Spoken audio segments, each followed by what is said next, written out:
Добро пожаловать в кошмар.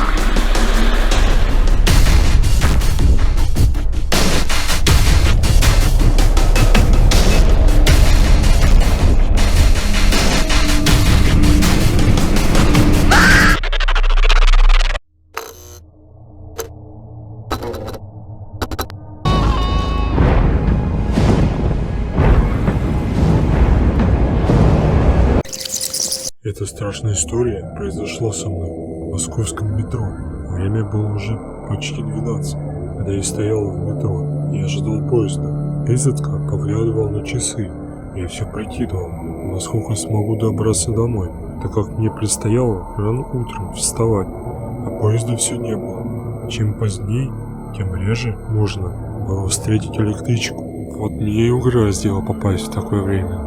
Народу практически не было. Лишь вдалеке какая-то парочка, да и то непонятно, поезда ли они ждали, либо просто сидели и трепались. На табло отобразилось время с последнего поезда. Честно говоря, уже давно должно было что-нибудь приехать. Не успел я додумать эту мысль, как в туннеле показался свет, и наружу вынырнул старый поезд. Он действительно был довольно ветхий. Я даже раньше не видел таких на нашей ветке. Внутри был странный свет. Не яркий, а скорее приглушенный. И не желтый, а мерцающий белый. Я еще подумал, что на всем экономят. 12 нет, а уже какой-то сберегающий режим включили. Поезд тяжело остановился напротив перрона. В вагонах почти никого не было, а лишь несколько сонных людей. Двери открылись.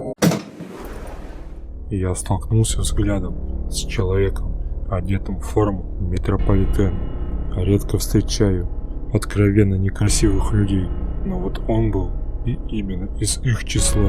Непропорциональное лицо, глубоко посаженные глаза и огромная челюсть. «Заходи, поездов больше не будет», — сказал он. Тут у меня включился какой-то животный страх или инстинкт самосохранения. Я пятился от него, отрицательно мотая головой, пока не оказался на середине станции. Машинист противно засмеялся.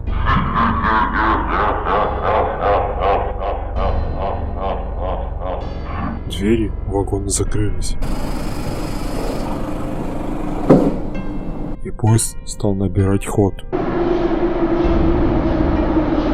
Немного придя в себя, я посмотрел на табло, и тут мне стало откровенно не по себе. Цифры не обнулились, как бывает, когда поезд уезжает со станции, но они по-прежнему были на отметке 4 минуты с секундами, будто ничего сейчас не приезжало. Еще больше меня пробрала дрожь, когда буквально через полминуты в туннеле снова показались огни. Но на этот раз там был нормальный поезд с кучей людей. Я не без волнения зашел в него, но все было нормально. Уже через 20 минут мои ноги выбегали с родной станции метро. Я бы мог подумать, что тот поезд со странным машинистом в вагоне мне показался, но у меня не настолько богатая фантазия, чтобы придумать подобное. Да еще в мельчайших деталях, а потом запомнил. Сразу оговорюсь, в тот вечер ничего кроме черного чая я не употреблял, поэтому поезд-призрак, скорее всего, он действительно был. С той страшной историей прошло несколько месяцев, но я до сих пор задаюсь вопросом, что было бы, если бы меня угораздило сесть бы в тот поезд.